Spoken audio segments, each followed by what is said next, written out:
Hey guys, and welcome back. Today we're going to do something a little different. I got a big hole in the dash where a speaker used to be in the center, and I'm going to fill that hole. Creepy. So I got me some super tweeters. They come with the cape. So we're going to take these guys and put two of them in a bracket that I'm going to build. We're going to see if we can make that bolt to the factory mount where that speaker was in the center of the dash. So let's get started. Step one, obviously, is make sure your workspace is as dirty as possible. Then, check your box out and see if they give you some templates. Nope. I got these guys. They got a real big mounting circle, and I'm hoping to make something to kind of mount them just like that. And lo and behold, they give me a template.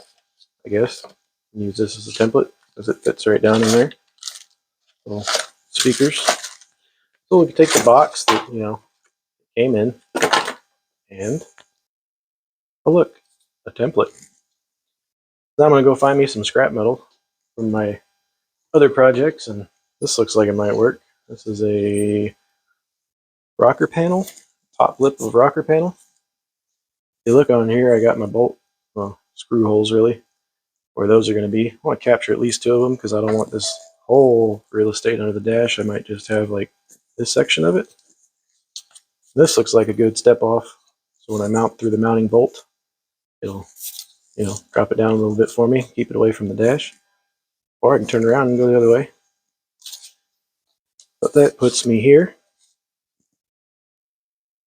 And if I were to cut out, just the side just to capture the mounting surfaces here, I can get two mounting holes on each side. So that'll work out good for me.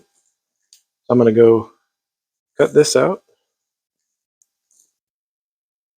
Boom. Here she is all cut out. Nothing special.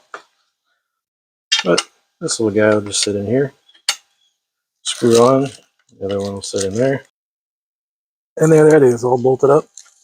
Had to go to an actual 1/4 bolt to get some tightness on there because the little sheet metal clamp nut thing that they had on there is not tightening up.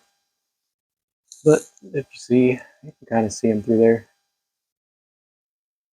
And that's going to shoot up to the window and fire them tunes right at you. There you have it.